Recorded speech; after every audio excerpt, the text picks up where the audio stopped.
नमस्कार दोस्तों, मैं अंकुर उपाध्याय स्वागत करता हूं आप सभी का एक बार फिर से अपनी नई वीडियो में। दोस्तों आज बड़ा दिन है। अभी 1:06 का समय हो रहा है जब ये वीडियो शूट कर रहा हूं। करीब 1:30 कैबिनेट की मीटिंग स्टार्ट होगी, तभी ये वीडियो पोस्ट हो पाएगी। करीब 1:35 1:40 तक मैं पोस्ट कर दूंगा इस वीडियो को। और आज कैबिनेट की तरफ से जब ये मीटिंग शुरू होगी 1:30 उसके बाद कभी भी एक बड़ी अनाउंसमेंट हो सकती है और उस अनाउंसमेंट का डायरेक्ट इम्पैक्ट 3 स्टॉक्स पे आता हुआ दिखेगा। और वो 3 स्टॉक्स हैं आईओसी, एचपीसीएल और बीपीसीएल। तीनों की तीनों ओएमसीज यानी ऑयल मार्केटिंग कंपनीज। अब क्या वो बड़ी अनाउंसमेंट है और क्या इम्पैक्ट है पॉजिटिव साइड पे, इसके बारे में बात करते हैं। दोस्तों खबर ये है कि आज कैबिनेट फाइनली 3 साल के बड़े अंतराल के बाद इन्हें सब्सिडी देने जा रहा है। दोस्तों उम्मीद ये लगाई जा रही है कि एलपीजी सिलेंडर्स पे जो इन कंपनीज को भारी नुकसान हुआ है बीते 3 वित्त वर्ष में, उसी को लेकर आज इन्हें कंपेंसेशन दिया जा सकता है। बाजार ये मान के चल रहा है करीब 31,000 करोड़ की रिलीफ मिल सकती है। क्या है पूरी डिटेल्स मैं आप सभी के साथ शेयर करता हूं एक एक करके। वैसे तो बताया यह जा रहा है कि बीते 3 वित्त वर्ष से लगातार लॉसेस के चलते ऑयल मिनिस्टर लगातार फाइनेंस मिनिस्ट्री को कह रहे हैं कि भाई साहब हमें घाटा आ रहा है, प्लीज मदद कीजिए। बट हर बार रिजेक्ट हो रही थी इनकी एप्लीकेशन। इस बार फाइनेंस मिनिस्ट्री से अप्रूवल आ गया था, कैबिनेट के अप्रूवल का सिर्फ इंतजार है। और जब फाइनेंस मिनिस्ट्री से अप्रूवल आ जाता है तो ऑलमोस्ट ये कि अप्रूवल है मान लो, बस फिर तो ये कि किस दिन आपको पूरी तरीके से पेमेंट आ रही है। तो आज वो कैबिनेट की मीटिंग में अप्रूवल आने के चांसेस बहुत हाई हैं। मैं आपके साथ डिटेल शेयर करता हूं।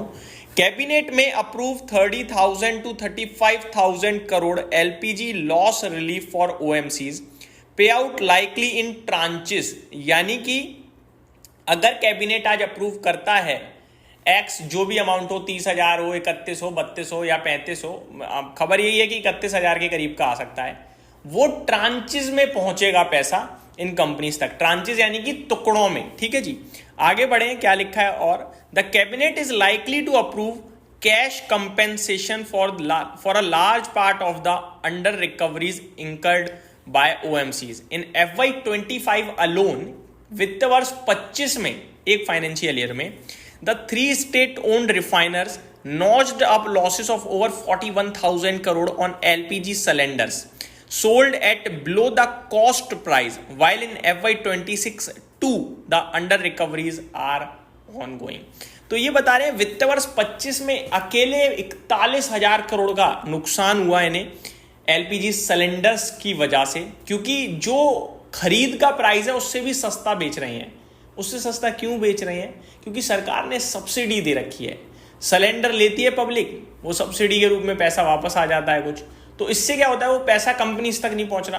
तो पैसा तो गवर्नमेंट का जाना चाहिए, लेकिन जहां कंपनीज का रहा है, क्योंकि सरकारी कंपनी है तो सरकारी कंपनी है, सब्सिडी लोगों को तो मिल गई, यानी हम जैसे लोगों कंज्यूमर्स को मिल गई, लेकिन कंपनीज को यहां पे नुकसान हो रहा है क्योंकि गैस तो उन्हें भी बाहर से खरीदनी पड़ रही है। तो जो बाइंग प्राइस है उससे भी सस्ती गैस बिक रही है।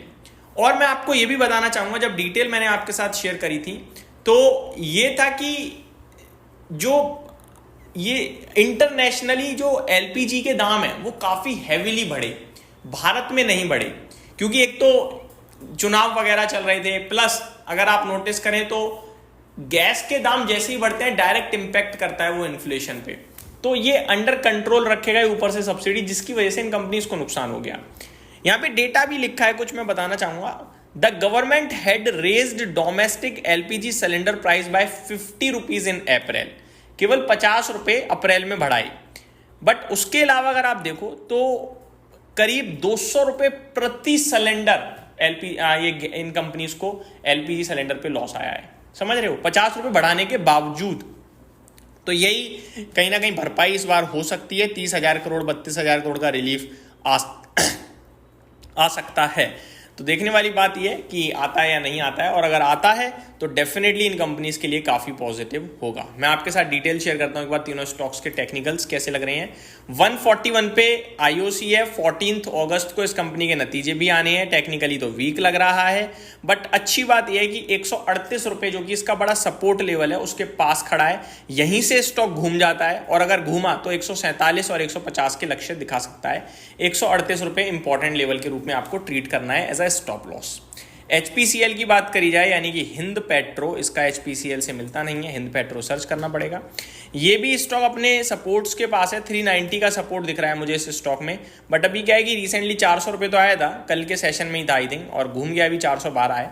तो ये स्टॉक अगर 400 के करीब मिलता है तो 390 के SL से आप इसको भी कंसीडर कर सकते हैं। 425 रुपये तक का मूव दे सकता है स्टॉक।